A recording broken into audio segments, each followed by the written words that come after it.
ਹੁਣ ਜਿਹੜਾ ਸਾਡੇ ਕੋਲ ਨੈਕਸਟ ਮੋਡਿਊਲ ਹੈ 6th ਮੋਡਿਊਲ ਹੈ ਜਿਹੜਾ ਹੈਗਾ ਸਾਡੇ ਕੋਲ sources of the review of literature. ਹੁਣ ਅਸੀਂ ਰਿਵਿਊ ਆਫ ਲਿਟਰੇਚਰ ਇਕੱਠਾ ਕਿੱਥੋਂ ਕਰਨਾ ਜਾਂ ਕਿਵੇਂ ਕਰ ਸਕਦੇ ਹਾਂ। ਸਾਡੇ ਕੋਲ ਤਿੰਨ ਤਰ੍ਹਾਂ ਦੇ ਪਹਿਲਾਂ ਤਾਂ ਸੋਰਸਿਸ ਆ ਜਾਂਦੇ ਜੀ। ਪਹਿਲਾਂ ਸਾਡੇ ਕੋਲ ਪ੍ਰਾਇਮਰੀ ਸੋਰਸਿਸ ਆ ਜਾਂਦਾ, ਸੈਕੰਡਰੀ ਤੇ ਟਰੈਟਰੀ ਸੋਰਸਿਸ। ਇਹ ਮੈਂ ਗੂਗਲ ਤੋਂ ਲਈ ਹੈ, ਇਹਦੀ ਇਮੇਜ ਜਿਹੜੀ ਇਮੇਜ ਲਈ ਹੋਈ ਹੈ। ਪ੍ਰਾਇਮਰੀ ਸੋਰਸਿਸ ਸਾਡੇ ਕੋਲ ਡੈਫੀਨੇਸ਼ਨ ਚ ਆ ਜਾਂਦਾ ਰॉ ਮਟੀਰੀਅਲ। ਪ੍ਰਾਇਮਰੀ ਸੋਰਸਿਸ ਕਿਹੜੇ ਹੁੰਦੇ ਆਪਾਂ ਸਭ ਨੂੰ ਪਤਾ ਹੈ, ਜਿਹੜੇ ਵੀ ਕੋਈ ਰॉ ਮਟੀਰੀਅਲ ਹੋ ਗਿਆ ਜਾਂ ਓਰੀਜਨਲ ਜਿਹੜੇ ਆਪਾਂ ਆਪ ਜਾ ਕੇ ਕਲੈਕਟ ਕਰਦੇ ਹਾਂ, ਉਹਨੂੰ ਅਸੀਂ ਪ੍ਰਾਇਮਰੀ ਸੋਰਸਿਸ ਕਹਿ ਲੈਂਦੇ ਹਾਂ। ਜੋ ਅਸੀਂ ਆਪ ਇਨਫੋਰਮੇਸ਼ਨ ਆਪਣੀ ਇਕੱਠੀ ਕੀਤੀ ਹੁੰਦੀ ਹੈ, ਆਪ ਅਸੀਂ ਚਾਹੇ ਫੋਕਸ ਗਰੁੱਪ ਇੰਟਰਵਿਊ ਕਰੀਏ, ਚਾਹੇ ਅਸੀਂ ਡੈਪਥ ਦੇ ਲਈ ਜਾਈਏ, ਠੀਕ ਹੈ, ਚਾਹੇ ਅਸੀਂ ਆਬਜ਼ਰਵੇਸ਼ਨ ਮੈਥਡ ਲਈ ਜਾਈਏ, ਚਾਹੇ ਆਪਾਂ ਫੇਸ ਟੂ ਫੇਸ ਜਾਈਏ, ਚਾਹੇ ਅਸੀਂ ਕੁਐਸਚਨਰੀ ਮੈਥਡ ਦੇ ਲਈ ਜਾਈਏ, ਜਿਸ ਤਰੀਕੇ ਨਾਲ ਅਸੀਂ ਪ੍ਰਾਇਮਰੀ ਬੇਸਿਸ ਉੱਪਰ ਬੜੀ ਫਸਟ ਹੈਂਡ ਇਨਫੋਰਮੇਸ਼ਨ ਜਿਹੜੀ ਅਸੀਂ ਕਹਿੰਦੇ ਆ ਉਹ ਕਲੈਕਟ ਕਰਦੇ ਹਾਂ, ਉਹਨੂੰ ਅਸੀਂ ਪ੍ਰਾਇਮਰੀ ਸੋਰਸਿਸ ਕਹਿ ਲੈਂਦੇ ਹਾਂ। ठीक है, डेफिनेशन लिखिए raw data original sources of the information before it has been analysed. बिल्कुल ओरिजिनल सोर्सेज होंगे हैं सारे, कोई इस आर्टिफिशियल नहीं होंगे, बिल्कुल साढ़े अपने ओरिजिनल सोर्सेज होंगे। जिसकी आप करैक्टरिस्टिक्स की गल कर लेंगे तो फर्स्ट हैंड ऑब्जरवेशन आती है साढ़े को, contemporary accounts of events, view points of that at that time, ये सारी ये मेन करैक्टरिस्टिक्स है। पहले दसिया प्राइमरी है, रॉ मटीरियल रॉ डाटा इससे साडा वो सारा ओरिजिनल फर्स्ट हैंड ही होएगा। मैं अपना कोई मेरी कोई प्रॉब्लम है, अपना कोई पेपर लिख रहा है, मैं उससे कोई उसका कोई डाटा कलेक्ट करना है, मैं उसका क्वेश्चनरी डिजाइन कर रहा हूँ, वो क्वेश्चनरी ले जाके मैं लोगों तो फिल करवा रहा हूँ, अपने सैंपल साइज तो मैं जाके फिल करवा रहा हूँ, वो मैं एक फर्स्ट हैंड इंफॉर्मेशन कलेक्ट कर रहा हूँ, वो मेरे प्राइमरी सोर्सेज है। जिवें एग्जांपल्स भी लिखे, इंटरव्यूज है, स्पीचेस है, diaries, date of birth, journals, articles, sciences, newspaper, articles written at that time, ये सारे कुछ मेरे प्राइमरी सोर्सेज ਦੇ ਵਿੱਚ ਆ ਜਾਂਦੇ। मैं बंदे नाल डायरेक्ट फेस टू फेस जाके गल कर रहा, या मैं किसी पास चला गया, मैं फोकस ग्रुप इंटरव्यू कंडक्ट करनी स्टार्ट कर दी, या मैं कोई डेप्थ इंटरव्यू लैनी कलेक्ट करनी स्टार्ट कर दी। सो इन्हां सारियां चीज़ां दे नाल मैं अपने सोर्सिस नूं, अपने डाटा नूं मैं कलेक्ट कर रहा। ये सारे दे सारे जो है ये मेरे सारे प्राइमरी सोर्सिस दे विच आ जांदे। जे मैं गल करदा सैकेंडरी सोर्सिस दी, सैकेंडरी सोर्सिस आंदे जिहड़ा काम ऑलरेडी एनालिसिस हो चुका है, जिहदा असीं ऑलरेडी एनालिसिस पार्ट हो चुका है, ਅਸੀਂ ਉੱਥੋਂ ਦੀ ਲੈ ਰਹੇ ਹਾਂ, ਉੱਥੋਂ ਅਸੀਂ ਡਾਟਾ ਚੱਕ ਰਹੇ ਹਾਂ, ਸਾਰੇ ਦਾ ਸਾਰਾ ਡਾਟਾ ਅਸੀਂ ਲੈ ਰਹੇ ਹਾਂ, ਹੈਲਪ ਲੈ ਰਹੇ ਹਾਂ, ਉਹਨੂੰ ਅਸੀਂ ਸੈਕੰਡਰੀ ਸੋਰਸ ਕਹਿੰਦੇ ਹਾਂ। ਫੋਰ ਐਗਜ਼ਾਮਪਲ ਮੈਂ ਕੋਈ ਥੀਸਿਸ ਲਿਖ ਰਿਹਾ, ਮੈਂ ਆਪਣਾ ਥੀਸਿਸ ਲਿਖਣ ਦੇ ਲਈ ਉਸ ਜੋ ਪੁਰਾਣੇ ਥੀਸਿਸ ਹੋ ਚੁੱਕੇ ਹੋਏ ਹੈ, ਮੈਂ ਉਹਨਾਂ ਦੀ ਹੈਲਪ ਲੈ ਰਿਹਾ, ਉਹਨਾਂ ਚੋਂ ਮੈਂ ਡਾਟਾ ਕਲੈਕਟ ਕਰ ਰਿਹਾ, ਜਾਂ ਮੈਂ ਇੰਟਰਨੈਟ ਦੇ ਉੱਪਰੋਂ ਕੋਈ ਡਾਟਾ ਕਲੈਕਟ ਕਰ ਰਿਹਾ, ਉਹ ਸਾਰਾ ਕੁਝ ਮੇਰਾ ਕਿਸ ਚ ਆ ਜਾਏਗਾ, ਉਹ ਮੇਰਾ ਸੈਕੰਡਰੀ ਸੋਰਸਿਸ ਦੇ ਵਿੱਚ ਆ ਜਾਏਗਾ। Sources that analyze or interpret the primary data or they don't have offer new evidence, ਇਹ ਕੁਝ ਨਵਾਂ ਐਵੀਡੈਂਸ ਨਹੀਂ ਦੇ ਰਹੇ, ਜੋ ਪਹਿਲਾਂ ਪਿੱਛੇ ਹੋ ਚੁੱਕਾ ਹੋਇਆ ਉਹੀ ਐਵੀਡੈਂਸ ਲੈ ਕੇ ਸਾਡੇ ਸਾਹਮਣੇ ਰੱਖਿਆ ਜਾ ਰਿਹਾ ਹੈ।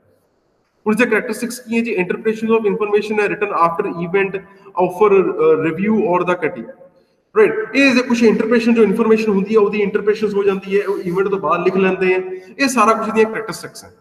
ਜੇ ਮੈਂ ਇਹਦੀ ਜਾਂ ਆਫਰ ਰਿਵਿਊ ਕਿਸੇ ਚੀਜ਼ ਦਾ ਆਪਾਂ ਰਿਵਿਊ ਦੇ ਰਹੇ ਹਾਂ, एग्जाम्पल की आप गल करिए तो बायोग्राफीज हो गई, जर्नल आर्टिकल्स हो गए, टेक्स्ट बुक हो गए, कमेंटरीज हो गई, एडिटोरियल्स हो गए, लिटरेसी क्रिटिसिज्म हो गया, ये सारा कुछ सैकेंडरी सोर्सेज या एग्जाम्पल्स दे विच आ जाता है। ऑलरेडी अपने कोल काम पिया होया, आप उस काम दे बेसिस दे उपर नूं देख के करके असीं अपने लिए कोई इन्फॉर्मेशन कलैक्ट कर रहे हैं, उहनूं असीं सैकेंडरी दे विच पा दिंदे हां।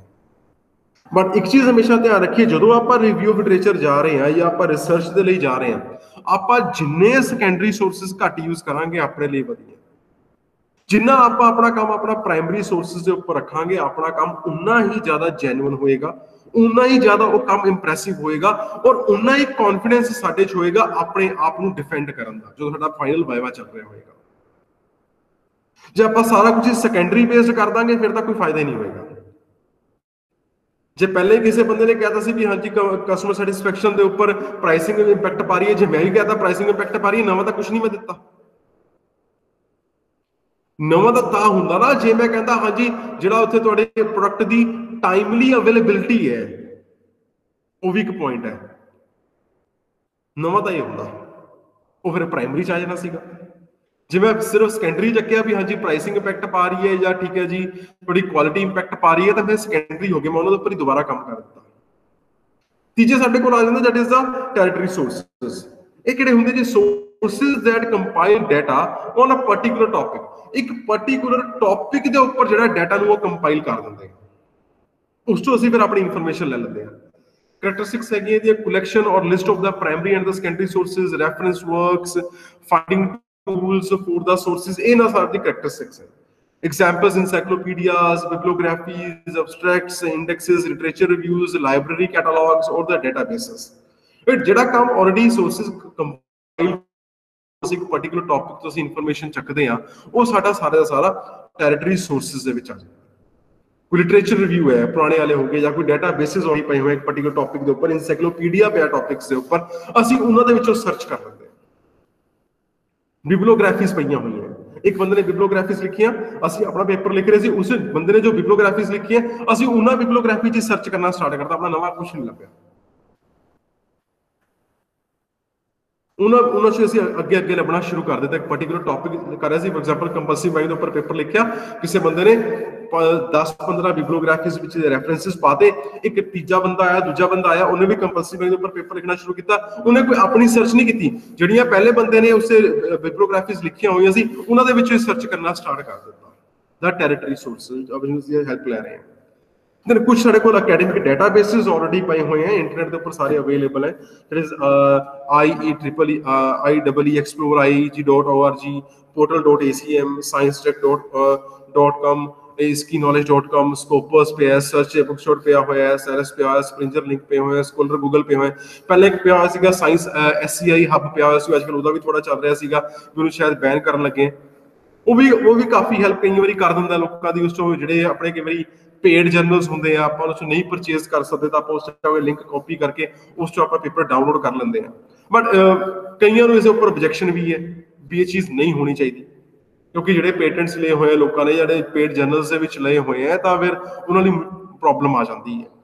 ਇਹ ਲੋਕ ਕੀ ਕਰਦੇ ਆ, ਡਾਊਨਲੋਡ ਕਰਕੇ ਨਾਮ ਡਿਲੀਟ ਕਰਕੇ ਆਪਣਾ ਨਾਮ ਲਿਖ ਕੇ ਉਹੀ ਆਪਣੇ ਬੇਸ ਉੱਪਰ ਪੇਪਰ ਦੁਬਾਰਾ ਪਬਲਿਸ਼ ਕਰਵਾ ਲੈਂਦੇ, ਇਵੇਂ ਦਾ ਵੀ ਹੁੰਦਾ।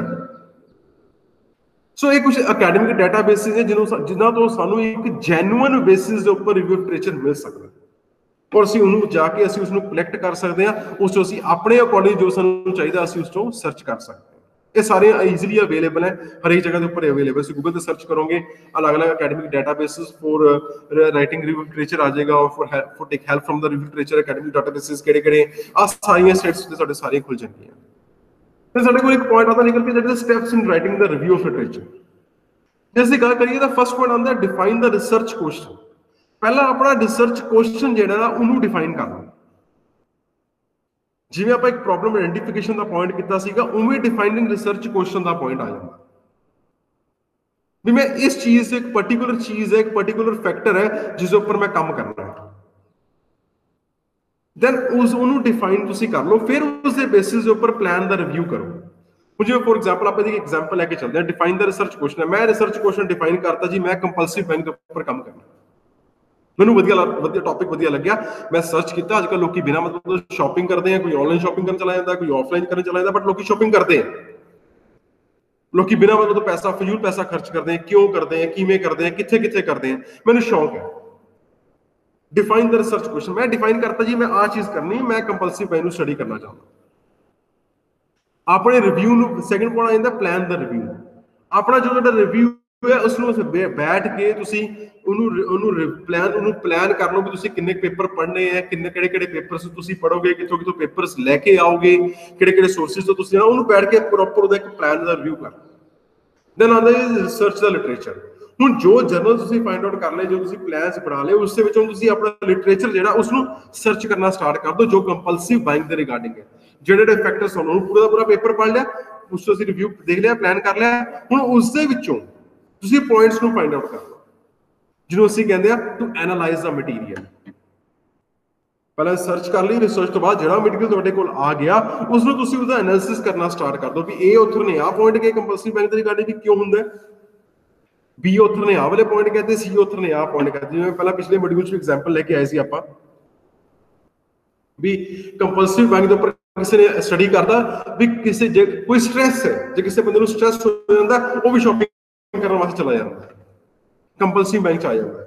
ਕਿਸੇ ਬੰਦੇ ਕੋਲ ਕ੍ਰੈਡਿਟ ਕਾਰਡ ਹੈ, ਉਹ ਕ੍ਰੈਡਿਟ ਕਾਰਡ ਦੇ ਚੱਕਰ 'ਚ ਸ਼ਾਪਿੰਗ ਕਰਨ ਵਾਸਤੇ ਚਲਾ ਜਾਂਦਾ। ਸੋ ਮੈਂ ਇਹ ਸਾਰੇ ਪੁਆਇੰਟਸ ਆ ਮੈਂ ਐਨਾਲਿਸਿਸ ਕਰ ਰਿਹਾ। ਜੋ ਕਿਸੇ ਆਥਰ ਨੇ ਕਿਹਾ, ਮੈਂ ਉਸ ਆਥਰ ਦੇ ਅਕੋਰਡਿੰਗਲੀ ਜੋ ਉਹਦੇ ਰਿਵਿਊਜ਼ ਆਏ ਜਾਂ ਜੋ ਉਹਦਾ ਕਨਕਲੂਜਨ ਸੀ, ਉਹਨਾਂ ਦੇ ਬੇਸਿਸ ਦੇ ਉੱਪਰ ਮੈਂ ਐਨਾਲਿਸਿਸ ਕਰਨਾ ਸਟਾਰਟ ਕਰਤਾ ਵੀ these types of things can be there and in the last write the review. ਜੋ ਮੈਂ ਐਨਾਲਿਸਿਸ ਕੀਤਾ ਉਸ ਦੇ ਬੇਸਿਸ ਦੇ ਉੱਪਰ ਮੈਂ ਸਾਰੇ ਦਾ ਸਾਰਾ ਉੱਥੇ ਇੱਕ ਰਿਵਿਊ ਲਿਖ ਰਿਹਾ। ਵੀ ਆ ਮੇਰਾ ਹੁਣ ਫਾਈਨਲ ਕੰਮ ਨਿਕਲ ਕੇ ਬਾਹਰ ਆ ਗਿਆ ਜੀ, ਜੋ ਕਿਸੇ ਨੇ ਕੁਝ ਕਿਹਾ ਉਹਦੇ ਬੇਸਿਸ ਦੇ ਉੱਪਰ ਮੈਂ ਰਿਵਿਊ ਆਫ ਲਿਟਰੇਚਰ ਜਿਹੜਾ ਸੀ ਉਹ ਮੈਂ ਲਿਖ ਦਿੱਤਾ। ਹੁਣ ਬੈਠ ਕੇ ਮੈਂ ਸਟੱਡੀ ਕੀਤਾ, ਡੀਪ ਸਟੱਡੀ ਕੀਤਾ, ਫੈਕਟਰਸ ਨੋਟ ਕੀਤੇ, ਕੁਝ ਨਵੇਂ ਫੈਕਟਰ ਉਸ में ਐਡ ਕੀਤੇ ਜੇ ਕਰਨ ਵਾਲੇ ਸੀ, ਉਹਨਾਂ ਸਾਰਿਆਂ ਨੂੰ ਲਿਖ ਕੇ ਬੈਠ ਕੇ ਮੈਂ ਇੱਕ ਰਿਵਿਊ ਆਫ ਲਿਟਰੇਚਰ ਜਿਹੜਾ ਸੀ ਉਹ ਬੈਠ ਕੇ ਮੈਂ ਲਿਖ ਦਿੱਤਾ।